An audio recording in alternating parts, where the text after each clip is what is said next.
भोपाल में समाजवादी पार्टी के नेताओं ने मीडिया से चर्चा करते हुए पार्टी की आगामी रणनीति और संगठन विस्तार को लेकर अपने विचार रखे। नेताओं ने दावा किया कि पार्टी आने वाले सभी चुनाव पूरी मजबूती और तैयारी के साथ लड़ेगी। प्रदेश अध्यक्ष अनुशासन समिति रतनलाल बाथन ने कहा कि समाजवादी पार्टी आगामी सभी चुनाव में दमदारी के साथ मैदान में उतरेगी और संगठन को और अधिक मजबूत किया जाएगा। प्रदेश महासचिव एससी सिंघादिया ने कहा कि पार्टी को बूथ स्तर तक मजबूत बनाने का अभियान चलाया जा रहा है। उन्होंने दावा किया कि भिंड, मुरैना, ग्वालियर और चंबल क्षेत्र में समाजवादी पार्टी का संगठन लगातार मजबूत हो रहा है। प्रदेश महासचिव रामस्वरूप सिकरवार ने कहा कि पूरे प्रदेश में समाजवादी पार्टी का जनाधार लगातार बढ़ रहा है और कार्यकर्ता पार्टी की रणनीति के अनुरूप सक्रियता से कार्य कर रहे हैं। उन्होंने कहा कि प्रदेश अध्यक्ष डॉक्टर मनोज यादव के नेतृत्व में समाजवादी पार्टी प्रदेश में लगातार जनहित के मुद्दे उठा रही है, जिसे आम जनता का समर्थन मिल रहा है।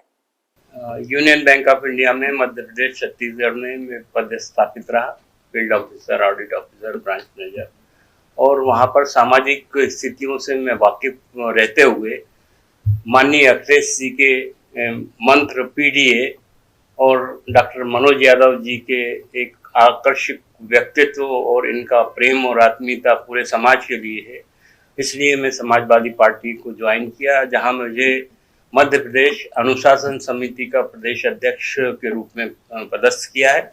इसके अलावा मुझे शहडोल संभाग का, जहां 8 विधानसभाएं हैं, आदिवासी 7 रिजर्व हैं, 1 जनरल सीट है, वहां का प्रभारी मेरे को बनाया है।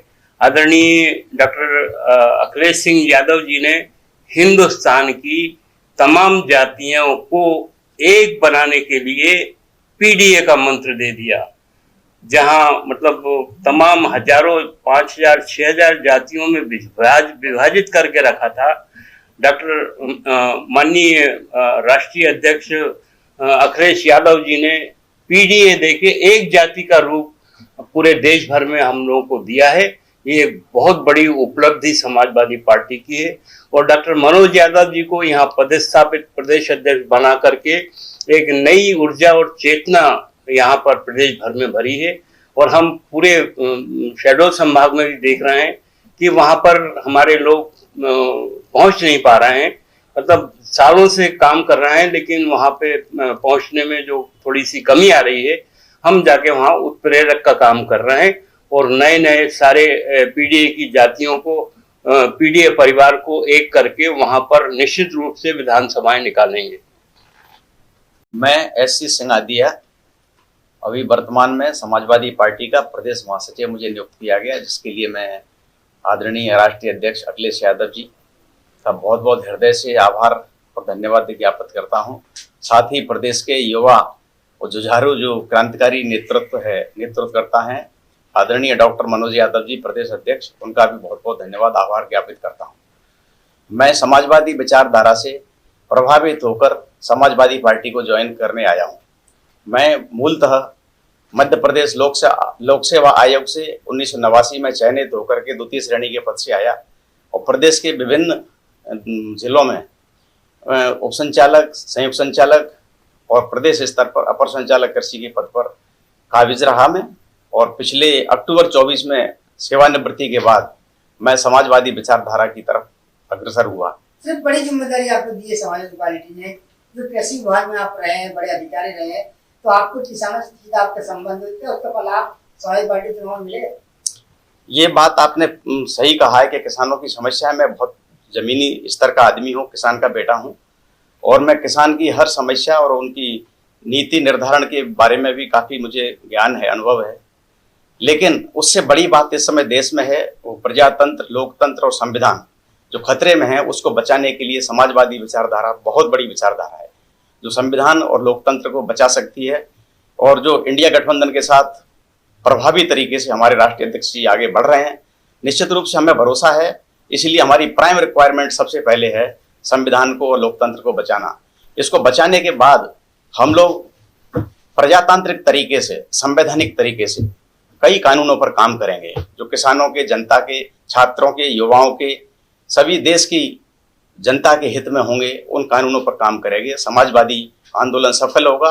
हम लोग सब अनुभवी लोग इसमें तेजी से आ रहे हैं और युवा शक्ति इसके साथ तेजी से जुड़ रही है। तो मैं इसमें पुनः हृदय से धन्यवाद देता हूँ समाजवादी नेताओं को कि मुझे इतनी अच्छी जिम्मेदारी दी है। और मैं प्रदेश में कई जिलों का दौरा भी कर रहा हूँ।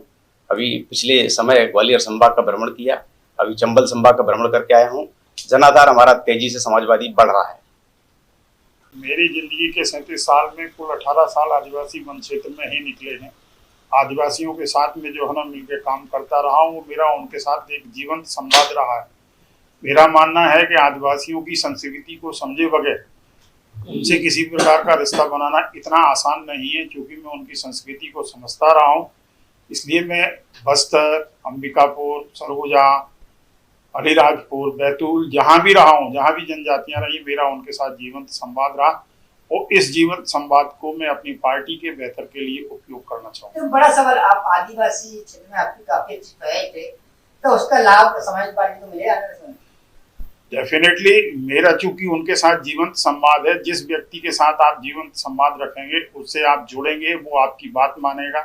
अपने उद्देश्य को पूर्ति करने के लिए मैं उनसे संवाद करूंगा और पार्टी को एक नई ऊंचाई पर ले जाने की कोशिश करूंगा। क्या विजन लेके आप समाजवादी पार्टी में ज्वाइन किया? आपको क्या लगा समाजवादी पार्टी में? जितनी भी पार्टियां हमने देखी हैं, आप जैसे जानते हैं, कह रहे हैं, मेरा मानना ये है कि हम सबको समदृष्टि से देखने की स्थिति में कहीं ना कहीं फेल हुए। समाजवादी पार्टी इस दृष्टि में एक समान है कि सबको समदृष्टि से देखती, समाज की दृष्टि से देखती है, इसीलिए इसका नाम समाजवादी है और इसलिए समाजवाद लाने के प्रयासरत हम उसमें अपना पूरा योगदान दें। समाजवादी पार्टी आदिवासियों को गरीब को मुद्दे उठा रही है, उसी से प्रभावित नहीं होती? नहीं, ऐसा नहीं है। ये जो लगातार समाजवादी मुद्दे उठाए जा रहे हैं पार्टी के द्वारा, ये उनके बेहतर हित के लिए उठाए जा रहे हैं, क्योंकि जो भी पार्टी सत्ता में आती है वो सामान्य तौर पर उसके बाद फिर आदिवासियों को डंप कर देती है। सिर्फ सीट करने के बाद, सीट जीतने के बाद उनकी तरफ ध्यान नहीं देती। इसलिए आप देखिए कि आदिवासी सीटों में परिवर्तन बहुत ज़्यादा चेंजेस से होता है। हम चाहेंगे कि जिस आदिवासी सीट पर हम कब्जा करें वो निरंतर हमारे कब्जे में। तो मध्य प्रदेश की बात करें तो 60 ऐसी सीटें जहाँ पे आदिवासी महत्वपूर्ण भूमिका निभाते हैं और उनके वोट से सरकार बनती है। मध्य प्रदेश में कुल 47 सीटें आदिम जनजातियों के लिए रिजर्व हैं, लेकिन इसके अतिरिक्त 24 सीटें ऐसी हैं जहां उनका बोलबाला है, वो डिसाइड करते हैं कि विधायक कौन होगा। इस प्रकार 47 सीटें और 24 सीटें, इनको मिला के हम इन पर फोकस करेंगे और उनको अपने पक्ष में लाने के लिए रिजल्ट समाजवादी पार्टी के खाते में डालने का प्रयास करेंगे।